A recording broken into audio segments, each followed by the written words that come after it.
এরপরের আয়াতে আল্লাহ কি বলছেন? ইয়ামহাকুল্লাহুর রিবা, 275 নম্বর আয়াত সূরা বাকারা, বাসায় যেয়ে পড়ে দেখবেন।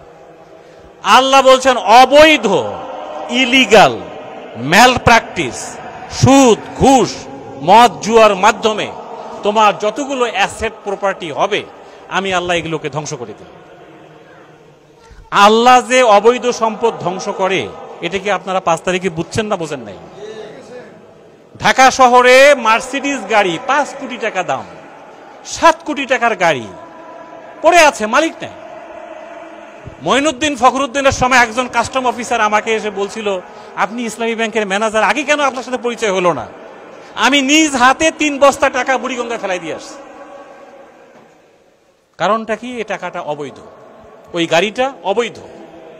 শুধু তাই না, যারা যুগে যুগে আল্লাহর বিধানের পরিবর্তে নিজের মন মতো করে চলাফেরা করতে চায়, নিজের মতো করে সান্ত্বনা খোঁজে, আল্লাহ তাআলা বলছেন এই সমস্ত ফ্যাসিস্ট, এই সমস্ত স্বৈরাচার, এই সমস্ত মানসিকতা সম্পন্ন লোকদেরকে আমি ধ্বংস করে দিই। এরা তাদের জমি জায়গা, বাড়ি ঘর, সম্পদ সব ফেলায় রেখে চলে যায়, দেখার কেউ থাকে না। এটা আল্লাহর কোরআন, সূরা দোখানের 25 নম্বর আয়াতে যান। কাম তারাকু মিন জান্নাতিন ওয়া উয়ুন ওয়া যুরুইন ওয়া মাকামিন কারীম, কিভাবে তারা তাদের বাগিচা, তাদের সাজানো সংসার, তাদের সোফা, তাদের ফ্রিজ, তাদের ফ্রিজের ভেতরে 15 কেজি ওজনের পাঙ্গাস মাছ, রুই মাছ, ওয়া যুরুইন, শাক সবজি, তাদের সাজানো লেক, তাদের সাজানো বাড়িঘর। মাকামিন কারীম হচ্ছে জমকালো বিলাসী বাসভবন, যেখানে তারা থেকে ঘুমিয়েছে, নাটক করেছে, অভিনয় করেছে, মদ খেয়েছে। ওয়ানামাতিন কানু ফিহা ফাকিহিন, ওয়ানামাতিন কানু ফিহা ফাকিহিন, এবং সেখানে তারা আনন্দ করত। প্লিজ আপনারা এদিকে মন দেন, এটা ঘটনা ঘটতেই পারে, প্লিজ আপনারা আমার কথাটা শুনেন একটু। যে যারা যুগে যুগে নিজের মন মতো করে চলে, তারা তাদের বাড়ি ঘর, সম্পদ, বাগ বাগিচা, রিসোর্ট, এরপরে তাদের মদ খাওয়ার জায়গা, বিলাসী ভবন সব কিছু ফেলায় রেখে তারা চলে যায়। শুধু তাই না, আল্লাহ তাআলা বলছেন কাযালিক, এইভাবে জীবনের 15 বছর কাটে, 9 বছর কাটে, 50 বছর কাটে, 10, 20 বছর কাটে। ওয়া আওরাসনাহা কওমান আখারিন, আমি আল্লাহ অন্য একটা, যখন এই ব্যক্তি, এই সমাজ, ওই সরকার, ওই স্বৈরাচার যখন চূড়ান্ত সীমানায় চলে যায়, আমি আল্লাহ তাআলা তাদেরকে ময়লার পলিথিনের মতো ডাস্টবিনে থ্রো করে দেই, এবং ওইখানে আরেকটা শক্তিকে আমি ক্ষমতায় নিয়ে আসি। আমি নমরুদকে 1000 কোটি কোটি বিলিয়ন ট্রিলিয়ন টাকার সম্পদ, কিন্তু আমি একটা ছোট্ট মশা দিয়ে মেরে ফেলেছি। একইভাবে আল্লাহর ঘর ধ্বংস করার জন্য যে আবরাহা তার বিশাল বাহিনী নিয়ে গিয়েছিল, আমি ছোট্ট একটা পাখির পায়ের মধ্যে একটা বুটের দানার থেকেও ছোট্ট একটা দানা দিয়ে আমি সব চূর্ণ বিচূর্ণ করে দিয়েছি। কাসফিম মাকুল, তারা হয়েছে একবারে ভুসির মতো, যেখানে পাথরটা যার গায়ে পড়তো সে নিশ্চিহ্ন হয়ে যেত, তাকে খুঁজে পাওয়া যেত না। একইভাবে আল্লাহ তাআলা আমাদের দেশেও দেখার তৌফিক দিয়েছে, বলেন ঠিক কিনা? আমার কাছে মনে হয়েছে আয়াতগুলো মনে হয় 6 তারিখে নাজিল হয়েছে। আল্লাহর কোরআন যে জীবন্ত কথা বলে, এটা তো প্রমাণ। এই জন্য আল্লাহ বলছে ইয়ামহাকুল্লাহুর রিবা। বাবা, তুমি বুঝতে পারতেছ না, তোমার অবৈধ সম্পদ আমি আল্লাহ ধ্বংস করব। কেমনে করব তুমি টের পাবা না। আমরা কি 5 তারিখ সকালবেলায়ও বুঝতে পারছিলাম যে এরকম একটা ঘটনা ঘটতেছে? কেউ বোঝে নাই। কোত্থেকে অলিতে গলিতে আবাবিল পাখিরা দৌড়ে আসলো আল্লাহ ভালো জানে। পিপিলিকার মতো অনেক আলেম ওলামা বলতেছেন যে এটা আল্লাহর পাঠানো বাহিনী, এর মধ্যে কোনো সন্দেহ নেই। সুবহানাল্লাহ। যেখানে দুপুর 12টা পর্যন্ত আমি দেখেছি মিরপুরে একেবারে সাজানো ট্যাঙ্ক, কামান, পুলিশ, বিডিআর, এরপরে র্যাব, তারপরে আর্মি, হঠাৎ করে 1 ঘন্টার মধ্যে অলিতে গলিতে মানুষ কিভাবে লক্ষ লক্ষ মানুষ রাস্তায় নেমে আসলো আমরা কেউ বুঝতে পারতেছি না। এটা আল্লাহ তাআলার কোরআন জীবিত। আল্লাহ বলছে যখন এই মানুষ সীমা অতিক্রম করে, জুলুমের চূড়ান্ত সীমায় চলে যায়, আয়না ঘরের মতো একেবারে নিরপরাধ মানুষগুলোকে তারা একেবারেই ফাঁসির মঞ্চ পর্যন্ত নিয়ে যায়, এরকম নিরপরাধ মানুষগুলোকে উপর জুলুম করার সীমানা যখন চূড়ান্ত সীমায় চলে যায়, আমি আল্লাহ তাদেরকে ডাস্টবিনে ময়লা ফেলাবার মতো থ্রো করে ফেলাই দেই। 45 মিনিটের বেশি আমি সময় তাদেরকে দেই না। ওমা কানু মুনজিরিন, ইন্তেজার করার কোনো সময় আমি দেই না তাদেরকে। তাহলে কি আমরা এখনো অন্যায়ভাবে আমাদের সম্পদ আহরণ করব? না, প্লিজ সুদের ব্যাপারে আল্লাহর নবী বলছেন 70 প্রকারের গুনাহ। এর সবচেয়ে ছোট গুনাহটা হচ্ছে নিজের মায়ের সাথে ব্যভিচার করা, গর্ভধারিণী মায়েকে বিয়ে করা। আপনি এই গুনাহ করবেন আবার রোজা থাকবেন, এটা হয়? এই গুনাহ করবেন নিজেকে ইমানদার বলবেন, হবে এটা? আপনি এই গুনাহ করবেন আবার হজ করবেন, হাজি পরিচয় দিবেন, আবার সুদের সাথে আপনার লেনদেন, এই হজ আপনার কাজে লাগবে? এর পরের আয়াতে আল্লাহ তাআলা এই কথাটা বলছেন, ইন্নাল্লাযীনা আমানু ওয়া আমিলুস সালিহাত ওয়া আকামুস সালাহ ওয়া আতাউজ যাকাত। তোমার লেনদেন, তোমার কেনাবেচা, তোমার ঈমান, তোমার নামাজ, তোমার রোজা, এগুলো যদি সুদমুক্ত হয়, ফালা লাহুম আজরুহুম ইনদা রাব্বিহিম, এই সমস্ত লোকদের জন্য আমি আল্লাহর পক্ষ থেকে রয়েছে মহান পুরস্কার। শুধু তাই না, ফালা খাউফুন আলাইহিম ওয়ালা হুম ইয়াহজানুন, আমার বিধান মোতাবেক যারা জীবনে সবকিছু পরিচালনা করে তাদের জন্য, তার নামাজ রোজা হজ যাকাত জন্য, যে যাকাতে সুদ নাই, যে নামাজে সুদ নাই, যে ইমানের সুদ নাই, যে হজের মধ্যে সুদ নাই, সুদবিহীন জীবনের মানুষগুলোকে আমি আল্লাহ এমন মর্যাদা দেই, তাদের টেনশনের কোনো কারণেই থাকে না, কোনো টেনশন নাই, কোনো হতাশা নাই, তারা অল্পে তুষ্ট হয়। অনেকে এসে বলে ইসলামী ব্যাংকে আপনারা এত পার্সেন্ট দেন, অন্য ব্যাংকে তো 1% বাড়াই দিচ্ছে। আরে ভাই, আপনি যদি বৈধভাবে 1 টাকা ইনকাম করেন, এর মধ্যে আল্লাহ যে বরকত দিবে, অবৈধভাবে 1 কোটি টাকার মধ্যে কোনো বরকত নাই। আমরা এমনও পেয়েছি হোমিও ডাক্তারের 10 টাকার ঔষধ খেয়ে অনেক কঠিন জটিল রোগ সুস্থ হয়েছে, আবার কোটি কোটি টাকা সিঙ্গাপুরে, থাইল্যান্ডে, পৃথিবীর বিভিন্ন হসপিটালে খরচ করার পরেও সে সুস্থ হচ্ছে না। তো আল্লাহ কোন দিক থেকে আপনার সম্পদ ধ্বংস করবে আল্লাহ ভালো জানেন, আমি জানি না। কিন্তু আল্লাহর কোরআনের আয়াত তো সত্য নাকি? এ ব্যাপারে কোনো সন্দেহ নেই। আল্লাহ বলছে, আমার অর্জিত অবৈধ সম্পদকে আমি ধ্বংস করে দিই। আর বৈধ শরিয়া ভিত্তিক আল্লাহ তাআলা বলছেন যে অবৈধ সম্পদকে আমি যেমন ধ্বংস করি, বৈধভাবে তুমি যে 1 টাকা 2 টাকা ইনকাম করতে পারবা, এটা হালাল উপায়ে যেটা তোমার ঘরে আসবে, আমি আল্লাহ এর মধ্যে বরকত দিই, এর মধ্যে বরকত দিই। আল্লাহর বরকতের উপরে আমাদের আস্থা থাকতে হবে, আল্লাহর ধ্বংসের উপরেও আমাদের আস্থা থাকতে হবে। আল্লাহ তাআলার বরকত, যেমন আপনি বলেন, ওই দিন যদি আবু সাঈদ ওইখানে বুক পেতে না দিত, আমরা কেউ আবু সাঈদকে চিনতাম?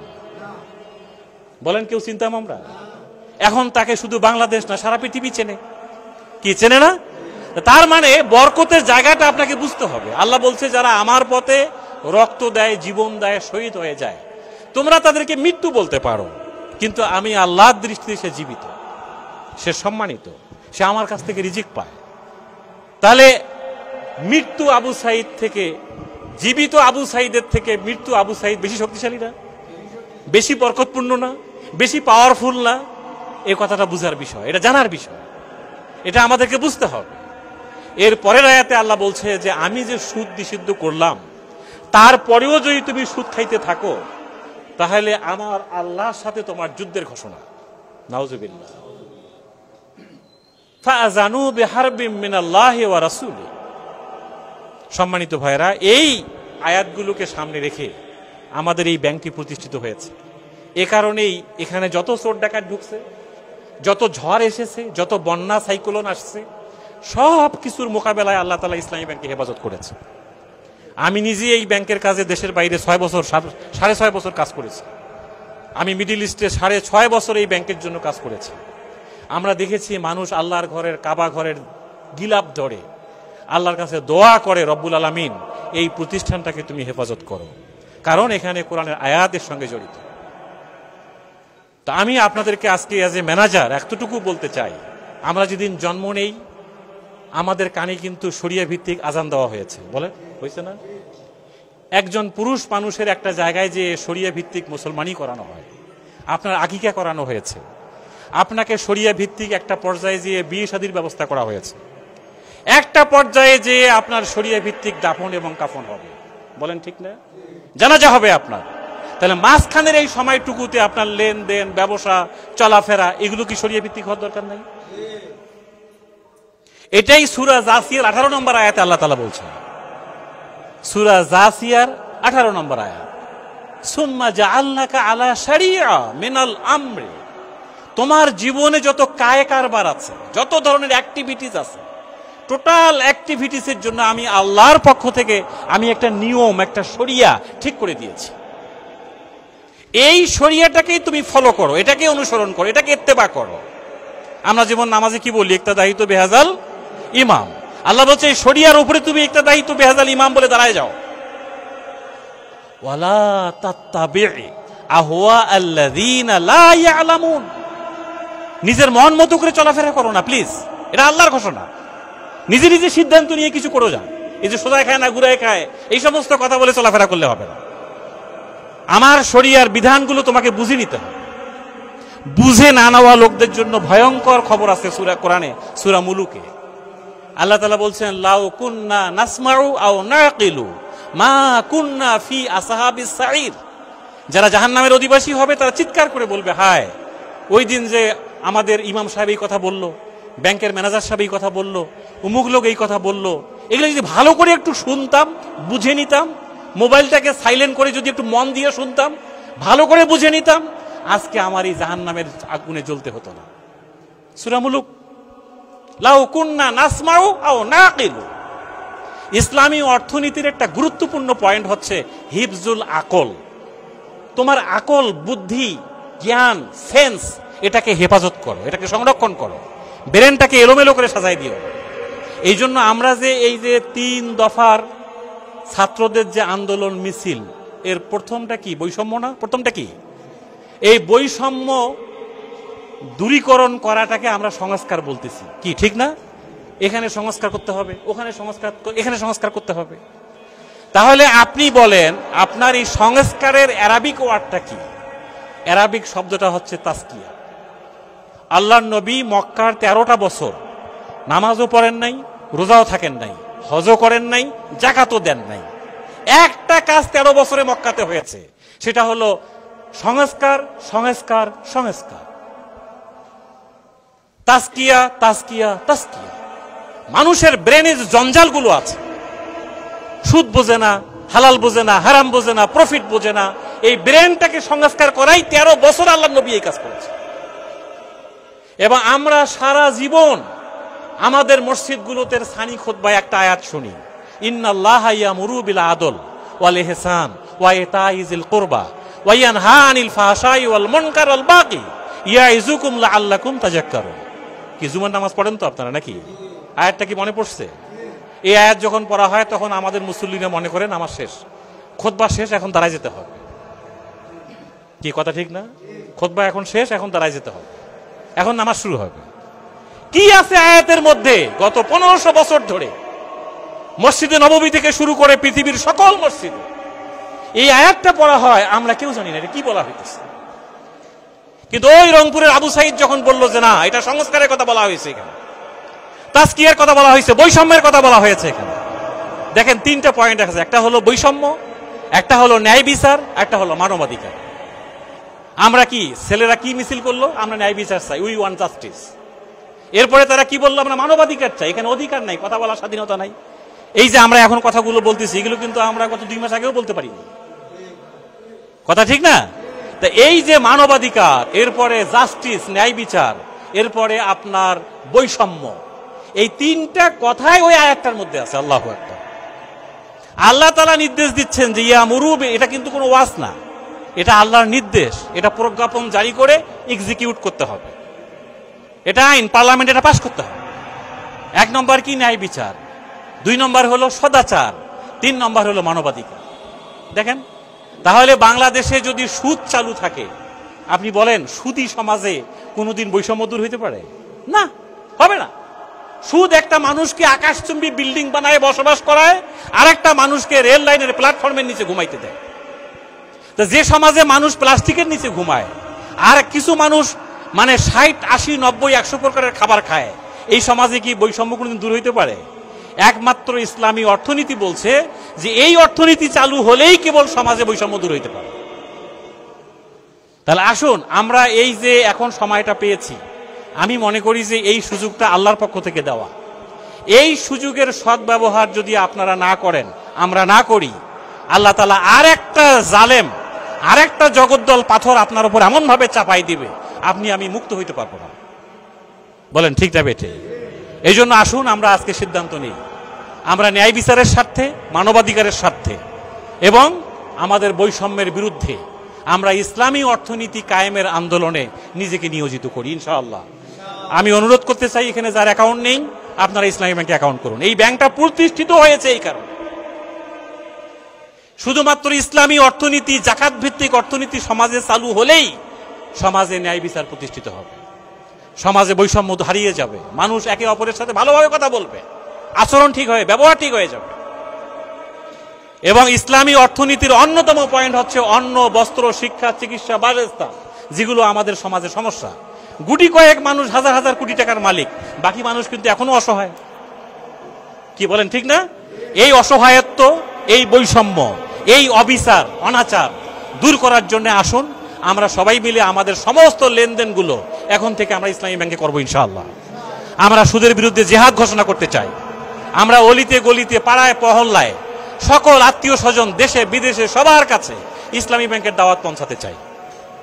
ইসলামী ব্যাংক যে কাজটা করছে, ডিপোজিট নিচ্ছে আপনার কাছ থেকে, এই ডিপোজিটটাকে আমাদের মুদারাবা বলে। মুদারাবা, ইসলামী শরীয়তে এটার নাম কি? মুদারাবা। এই মুদারাবা কনসেপ্টে আমরা ডিপোজিট গ্রহণ করি। এই জন্য এখানে যে লাভগুলো দেই, এই লাভের টাকাটা আমরা শরিয়া ভিত্তিক ভাবে ইনকাম করি। কিভাবে করি?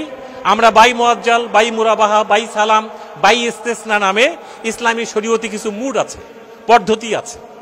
ওই পদ্ধতিগুলোতে টাকাটাকে আমরা বিনিয়োগ করে যা লাভ হয়, এই লাভের টাকাটা মুদারাবা কনসেপ্টে মানুষকে আমরা বিলি করে দিই।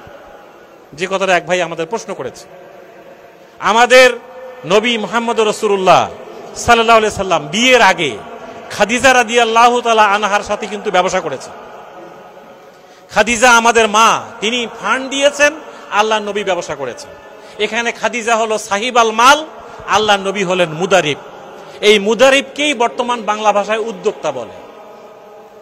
আর সাহিব আল মাল যিনি টাকার মালিক, আমাদের ইসলামী ব্যাংকে যখন কেউ টাকা রাখে তিনি সাহিব আল মাল।